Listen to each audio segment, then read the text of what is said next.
आज के इस वीडियो में आप लोगों को मैं बताने वाला हूं कि चेक जो है किस तरीके से भरे जाते हैं। ऐसे तो 3 तरीके से चेक भरे जाते हैं। जैसे कि पहला तरीका ये है कि अगर आप जो है बैंक से खुद कैश निकालने जा रहे हैं चेक भर के, तो ये हुई पहले तरीका। और दूसरा तरीका ये है कि अगर आप किसी के नाम से चेक काट दिए और आप उनको बोल रहे हैं कि जाओ बैंक से कैश निकाल लो, तो ये हुई दूसरी तरीका।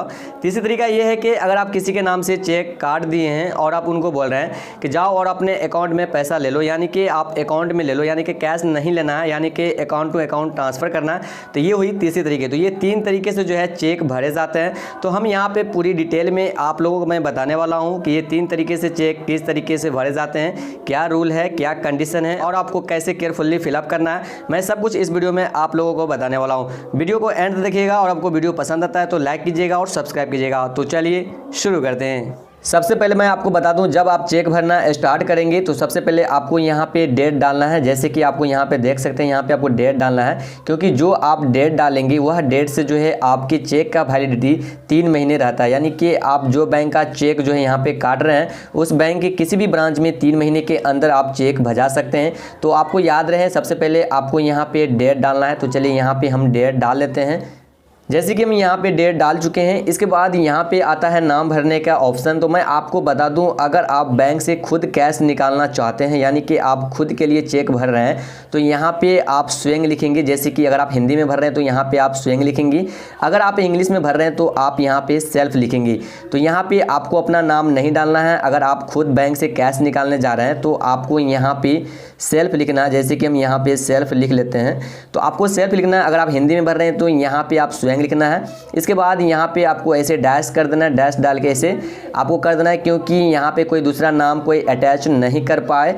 और आपको यहाँ पे के जस्ट बाद आपको यहाँ पे लिखना है। इसके बाद यहाँ पे अमाउंट डालने का ऑप्शन मिलता है, तो आपको यहाँ पे अमाउंट जो है वर्ड में लिखना है। तो जैसे कि यहाँ पे हम अमाउंट लिख देते हैं। चलिए, जैसे कि आपको वर्ड में लिखना है। अगर आप इंग्लिश में लिख रहे हैं तो आप इंग्लिश में लिखेंगे, अगर आप हिंदी में लिखना चाहते हैं तो आप हिंदी में लिखेंगे।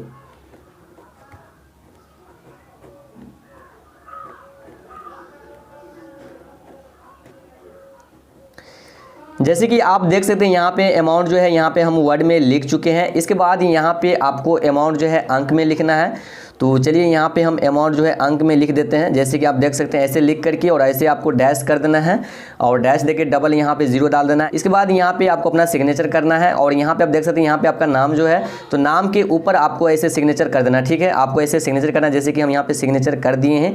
इसके बाद यहाँ पे आपको पीछे 2 सिग्नेचर करना है। तो चलिए यहाँ पे जैसे कि यहाँ पे पीछे हम 2 सिग्नेचर कर देते हैं, क्योंकि अगर आप कैश निकाल रहे हैं तो आपको 2 सिग्नेचर करना है, क्योंकि कैश अगर आप निकालते हैं बैंक से तो आपको 2 सिग्नेचर करना पड़ेगा इसी तरीके से। और आप चेक काट के ऐसे जो है इसी तरीके से आपको चेक फिलअप कर लेना है। इसके बाद आप ब्रांच जाएंगे तो आपको कैश दे देगा, इसी तरीके से आपको चेक फिलअप कर लेना है अगर आप खुद कैश निकालना चाहते हैं तो। अब हम बताते हैं, अगर आप किसी के नाम से चेक काट रहे हैं तो चलिए हम आपको पहले बता देते हैं। आपको यहाँ पे जो है सबसे पहले आपको यहाँ पे डेट डाल देना, जो कि हम पहले आपको बता दिए थे। डेट डालने के बाद अगर आप किसी के नाम से चेक काट रहे हैं तो यहाँ पे आपको सबसे पहले उनका नाम लिख लेना है। तो चलिए यहाँ पे हम उनका नाम लिख लेते हैं। नाम लिखने के बाद आपको इसी तरीके से डैश डाल देना, जैसे कि हम आपको पहले बता दी थी। क्योंकि अगर आप डैश नहीं डालेंगे तो यहाँ पे कोई, जैसे कि कृष्ण कुमार है तो यहाँ पे कृष्ण कुमार यादव भी कोई डाल सकता है, इसीलिए आपको यहाँ पे ध्यान रखना है कि इसी तरीके से आपको डैश डाल देना है। इसके बाद यहाँ पे के जस्ट बाद आपको उनका नाम लिखना है और इसके बाद यहाँ पे आपको वर्ड लिखना है। जैसे आपको पहले बता दिए कि आपको जो है ना वर्ड में आपको रुपीज़ लिखना है, तो यहाँ पे हम उसी तरीके से फिलअप कर लेते हैं।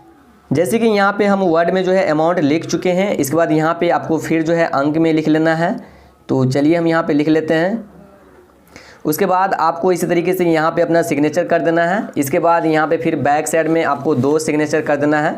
जैसे कि अगर वो कैश लेना चाहते हैं तो आपको यहाँ पे 2 सिग्नेचर कर देना। ठीक है, तो उनको जो है बैंक से कैश मिल जाएगा। लेकिन यहीं पे बात करें, अगर वो जो है कैश नहीं लेना चाहता है, वो अपने अकाउंट में लेना चाहता है, तो आपको क्या करना है, सबसे पहले आपको मैं बता दूँ, पीछे जो आप 2 साइन किए हैं, यहाँ पर जो आप पीछे 2 साइन किए हैं, आपको यह साइन नहीं करना है, सिर्फ आपको एक सिंगल साइन करना है। जैसे कि आप देख सकते हैं यही साइन करना है आपको सिंगल। इसके बाद यहाँ पे आपको डबल लाइन खींच देना, जैसे कि आपको यहाँ पे डबल लाइन खींच करके और इसमें आपको अकाउंट पे लिख देना, जैसे कि A/C दे देना है आपको और PAY आपको लिख देना है। तो अकाउंट पे लिख देंगे तो उनके अकाउंट में मिल जाएगा। यहीं पे बात करें अगर आप हिंदी में लिख रहे हैं तो आपको इसी तरीके से डबल लाइन करके और इसके अंदर जो है आपको खाता धारक लिख देना, जैसे कि आपको यहाँ पे देख सकते हैं, यहाँ पे आपको खाता धारक लिख देना। यहाँ पे हम अकाउंट पे लिख दिए हैं और आपको यहाँ पे देख सकते हैं यहाँ पे एक सिग्नेचर है। अब पीछे सिग्नेचर आपको नहीं करना है, अगर वो अकाउंट में लेना चाहता है तो आपको पीछे सिग्नेचर नहीं करना है, बस आपको इसी तरीके से फिलअप कर देंगी तो आप उनको दे देंगे तो वो जो है ना एक फॉर्म भरेगा बैंक में जा करके और उसके साथ जो है पिनअप कर देगा। यहाँ पे चेक नंबर है,